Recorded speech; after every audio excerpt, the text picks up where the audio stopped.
दोस्तों, आज जन्माष्टमी है। वो दिन जब भगवान विष्णु ने कृष्ण के रूप में धरती पर अवतार लिया था। आज का दिन बहुत ही पवित्र और आनंद से भरपूर माना जाता है। तो जन्माष्टमी के दिन भगवान कृष्ण की अवतार कथा को न सुनना अधूरा सा लगेगा। तो कथा प्रारंभ होती है वहां से जब कंस ने वसुदेव देवकी के पहले 7 पुत्र मार डाले थे और अब भी वो डरा हुआ था, क्योंकि भविष्यवाणी के अनुसार देवकी का 8वां पुत्र कंस का वध करेगा। तो रात्रि का समय था और वसुदेव देवकी कारागार में बंद थे। तभी एक दिव्य ज्योति वसुदेव जी के शरीर में प्रवेश कर गई, जिसके कारण वो अत्यंत तेजस्वी दिख रहे थे। फिर उसके बाद वही दिव्य ज्योति अचानक से देवकी के गर्भ में समा गई और पूरा कारागृह एक अद्भुत और दिव्य तेज से चमक उठा।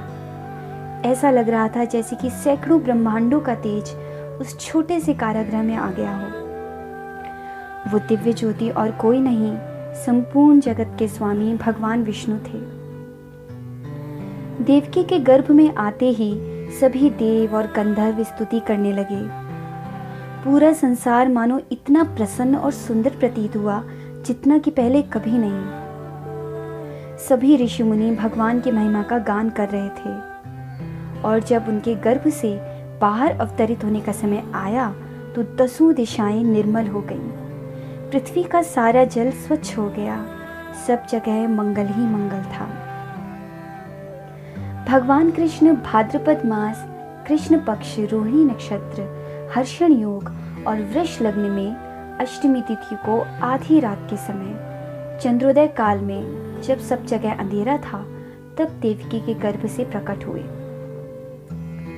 बालकृष्ण के कंठ में दिव्य मोतियों का हार था, वक्ष पर कौस्तुभ मणि और रत्नों की माला, चरणों में नूपुर और बाहु में बाजूबंद पहने हुए बालकृष्ण एक अद्भुत प्रकाश पुंज के समान चमक रहे थे और उनके माथे पर तिलक था।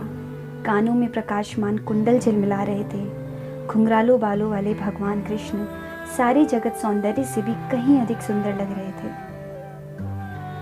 वसुदेव देवकी ये समझ गए कि यही वो पुत्र है जो कंस का काल बनकर अवतरित हुआ और ये कोई और नहीं, स्वयं भगवान विष्णु हैं।